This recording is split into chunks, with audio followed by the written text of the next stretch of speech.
Vamos lá, queridos e queridas, que o tempo não para e nem minha rinite, né? Por isso eu vou ficar fungando em algumas partes desse vídeo.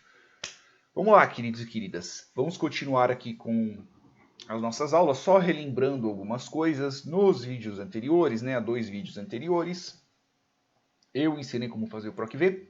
No vídeo anterior eu mostrei como é que nós criamos nomes para determinados intervalos, né, intervalos, células, referências, seja lá o que for. E neste vídeo agora eu vou ensinar vocês a usarem, eu chamo de fórmula referenciada. Né? Então eu vou estar referenciando não as células, eu vou estar referenciando as partes da tabela. Então eu vou selecionar um determinado pedaço e eu vou transformar esse pedaço esse intervalo, né? Eu vou transformar ele em tabela. Formatar ele como tabela. E aí o Excel ele já faz toda essa parte por nós. Ele já mostra qual que é a coluna, quais são as linhas e etc.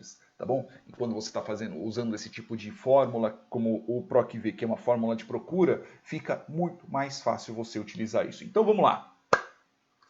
Por exemplo, eu tenho aqui a coluna produto, custo, unidade, então eu já tenho meio que uma tabelinha, já inclusive com a coluna, né? Eu já tenho o nome das colunas e eu já tenho as linhas e os determinados valores. Então eu já tenho o que chamo de dados tabulares, né? Então eles estão em uma tabela.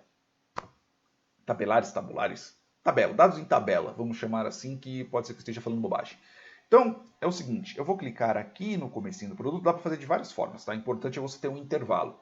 Mas eu vou clicar aqui e vou clicar em formatar tabela. Tanto faz o estilo, tá? Eu sempre escolho o mesmo estilo.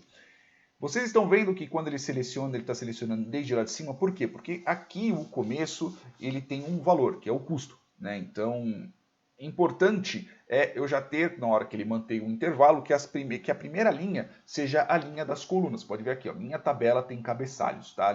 Os cabeçalhos, desculpa, não tabela, não coluna, cabeçalho.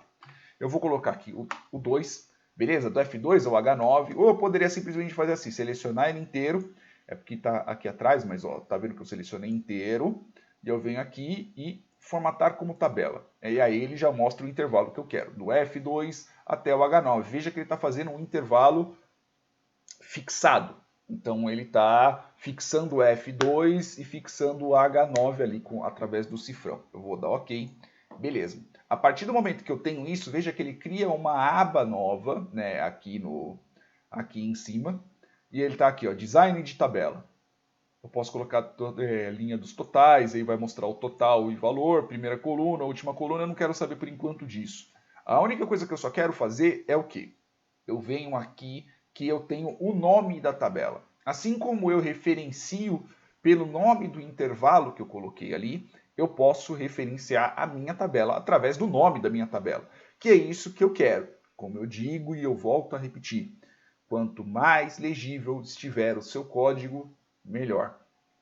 Então, eu por gosto, tá bom? Eu sempre nomeio minhas coisas desse jeito. TBL, underline, e aí eu coloco o nome da minha tabela. Por que eu nomeio dessa forma? Porque eu sou tonto. Tá? Você pode nomear com o nome que você quiser. Você pode colocar churros, bolinha, você pode fazer o nome que você quiser. Eu nomeio dessa forma porque aí eu sei que quando eu estiver começando a digitar, eu vou estar procurando por uma tabela, eu escrevo TBL underline e já vai aparecer a lista das tabelas que eu tenho. Então TBL underline, eu vou colocar aqui preço produtos. Por que eu não coloco com cedilha? Costume de programador, costume de quem trabalha com banco de dados, porque lá não é muito aconselhável você ficar usando cedilha, ficar usando essas coisas do tipo. Tá? Você pode colocar cedilha, você pode colocar acentuação. Eu não coloco por costume, tá bom? E qual que é a vantagem de nós fazermos isso daqui e formatarmos como tabela? A primeira vantagem é que na hora que nós vamos fazer uma fórmula, podemos referenciar simplesmente a tabela. Então, por exemplo, aqui. Vocês estão vendo que eu tenho aqui tabela produtos? Então eu posso apagar esse pedaço, porque vocês estão vendo, ele está pedindo uma matriz tabela. Então ele está pedindo qualquer tabela ao qual eu vou estar trabalhando, tá bom? E sempre trabalhando da esquerda para a direita como o PROC-V. Ele referencia as colunas. Então eu venho aqui e eu faço o quê? Eu vou escrever TBL, underline, preço, produtos. Eu posso deixar só dessa forma, que aí ele vai estar buscando tudo, ele vai estar buscando desde os cabeçalhos até lá embaixo, mas eu tenho o costume de abrir aqui o colchete e eu coloco aqui hashtag dados.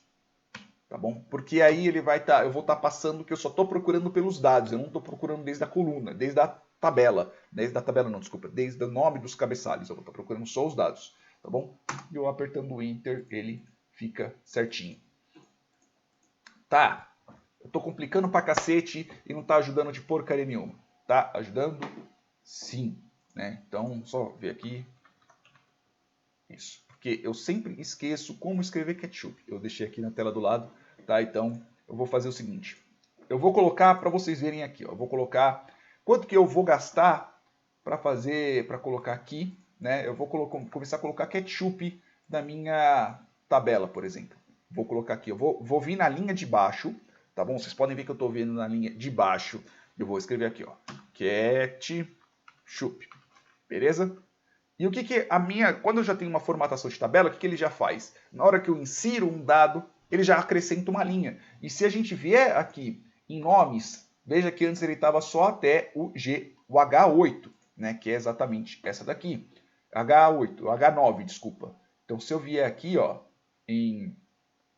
em fórmulas, eu vier em gerenciador de nomes, está aqui, ó, TBL. Agora ele vai estar até o H10. Ele já adicionou uma linha. Eu não preciso ficar me preocupando e adicionando linhas lá no meu nome ou nas fórmulas ao qual eu já fiz. Eu já coloco a tabela e a tabela mesmo ela já gerencia para mim. Então vamos colocar aqui um ketchup, um bom. Vamos ver, ó. Eu estou vendo aqui, ó. Eu dei um Google aqui. Eu vi que um ketchup Hammer, né?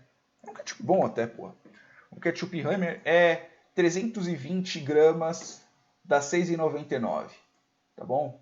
Então eu tenho aqui, ó, o ketchup Hammer dá 6,99, tá bom? Então eu vou fazer o seguinte, então se 6,99 dá 320 gramas, né? Quanto que dá um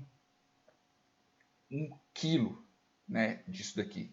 Então se eu tenho 320 gramas, né? Então quantos que cabem aqui? Então eu tenho 320, então eu tenho 1 dividido por 0,320, né? Então eu tenho isso. Isso daqui que cabe, beleza? Então se eu fizer, quanto que tá? 6,99, beleza? Então se eu multiplicar esse por esse, eu tenho 1 quilo. Então o quilo do meu ketchup, se eu for um ketchup bom, né, se for um ketchup Hammer, por exemplo, vai estar, vou colocar R$22 o quilo do ketchup, beleza? Vamos colocar R$20, vai, o quilo. Beleza? Então, vou ter aqui R$20 o quilo do meu ketchup. Não, vou salvar, dane-se. Vamos colocar aqui R$20 o quilo do ketchup e eu vou deixar de colocar orégano e eu vou colocar ketchup, por exemplo. E quantos gramas de ketchup? Eu mesmo, na hora que eu montar, eu não dou para o cliente, eu mesmo monto. Vamos dizer que eu gaste uns 80 gramas de ketchup. Ó, vou escrever o mesmo nome, não, tá? Ó, ketchup. Olha só, na hora que eu colocar ketchup, ó, ele já muda para mim automaticamente. Então eu não preciso ficar referenciando o tempo inteiro e ampliando célula e mexendo um monte de coisa. Eu já tenho aqui, eu já fiz uma tabela, eu já criei a bendita da tabela e a tabela em si ela já formata para mim. Então, ó, 0,08. Então eu vou colocar 80 gramas de ketchup em cada um. Ó. Veja que já aumenta para 1,60. Isso porque eu estou colocando só 80 gramas. Eu não estou colocando 100 gramas, por exemplo, só 80 gramas. Então, se eu viesse aqui e falasse, por exemplo, eu não quero só ketchup, então eu vou colocar, por exemplo, mostarda também. Então, vamos inserir aqui, né? Mostarda, vou colocar essas colunas aqui para baixo. Mostarda.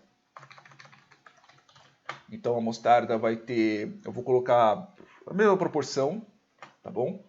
Então, vai ficar aqui, por exemplo, eu tenho aqui um ICC, não vai aparecer, né? Eu tenho que arrastar aqui para baixo. Ó, já tem aqui o preço da mostarda, que também coloquei a R$20 o quilo. Vamos colocar maionese. Não vamos colocar maionese tão caro, vou colocar maionese a R$15,50, por exemplo. O quilo também. Aí eu vou colocar aqui uma outra parte, né? Eu tenho que adicionar e empurrar para baixo, não tem como. Empurra para baixo. Maionese, por exemplo, e eu vou colocar a mesma proporção de maionese, 0,8. Eu arrasto a bendita da fórmula. Por que não está somando? Porque não está chegando até o final. Aí eu pego aqui embaixo. Então veja que, se eu quiser fazer nessa proporção, com os preços dessa forma, utilizando desses ingredientes, e veja que eu não estou nem o resto, colocando a água que você usou para poder cozinhar a salsicha, eu não estou colocando para poder cozinhar a salsicha, eu não estou colocando nada disso. Eu já tenho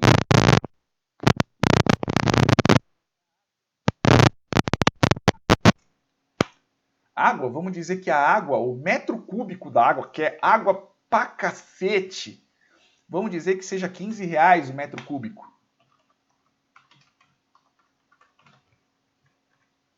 E, cara, dificilmente, eu acho que se você for para gastar, sei lá, 0,003 de água, meu, 3 centímetros cúbicos de água, eu acho que é muito. Vamos dizer que você pegue, sei lá, tipo, 10 centímetros cúbicos de água é água pra caramba. Não se vê que 10 centímetros cúbicos de água a gente está tratando de 10 ml. Não, você vai gastar mais. Né?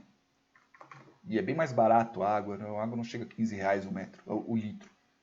Né? Então vamos colocar que o metro cúbico é que eu lembro é 1 litro de água. Né? Então vamos colocar aqui. Vamos colocar, sei lá, 100 ml você gasta de água para poder cozinhar essa salsicha, tá? E vamos dizer que, poxa, eu vou colocar, sei lá, vou colocar R$8 o litro da água. Metro cúbico é litro, né? Vamos colocar litro. O litro da água, eu acho que é bem menos até. Eu vou colocar, sei lá, R$2 o litro de água no Canadá, tá? Talvez seja mais, dependendo de onde você mora, mas enfim, vamos colocar aqui gás. Gás, vamos dizer que, putz, o botijão de gás agora tá caro pra caramba. Quantos, vamos dar um Google aqui, vamos ver quanto que vem num botijão de gás aqui. Botijão, né? Com o botijão de gás, quantidade. Quantidade de metro cúbico, né? Ó, então a gente está falando aqui que botijão climática, posição A, pressão normalmente varia, tá? Centímetro cúbico, tabela de prioridade de gás, blá, blá, blá, blá, blá. Então vamos dizer qual a capacidade de botijão de gás tá aqui. Não, pô, quero um botijão menor, né, pô? Vamos pegar aqui, tarará, tarará. Os domésticos, tá? Vamos dizer o de 13 quilos. Vamos dizer o de 13 quilos aqui. Né? Então, eu tenho aqui, ó, uso doméstico para cozinha e alimentos. Então, a gente está falando de 31 litros. Né? Então, a gente está falando que eu vou gastar, por enquanto, com botijão de gás normal. Então, vamos falar assim, o botijão de gás que é tipo esses que a gente compra, 31,5. Né? Então, a gente está falando que o botijão de gás, então a gente está falando do botijão, ele vem 31,5, então vamos colocar que o botijão de gás está R$80. Botijão, beleza? Um botijão de gás tá R$80. Então vamos colocar aqui a gás, tá? Então vamos dizer que você gaste 0,003, 0,003, meu. É bem pouco de botijão. Então vou colocar aqui gás. Então veja aqui que deu 24 centavos. Bem provável que seja até menos, tá? Eu vou colocar aqui 1. Mas veja que, se a gente for começar a trabalhar com isso, né, já com isso daqui que a gente está trabalhando, e com a fórmula que a gente fez, a gente já sabe que para você poder montar um único pãozinho com um único hot dog com esses ingredientes a esse preço, você tem um custo inicial de R$ 7,17. Eu não estou colocando o guardanapo ao qual você vai gastar, eu não estou colocando nada disso, eu estou colocando somente isso daqui, que é a unidade, tudo isso que eu vou gastar para poder fazer um único pão. Então veja que para eu poder montar o meu custo disso é 7,17. Beleza? Só que eu ainda não coloquei outras coisas que nós vamos falar nos próximos vídeos. Beleza, meus amores? Espero que vocês tenham gostado, espero que vocês tenham entendido. E agora que nós vamos começar mesmo a trabalhar com o nosso problema. Beleza? Beijo na bunda, até mais.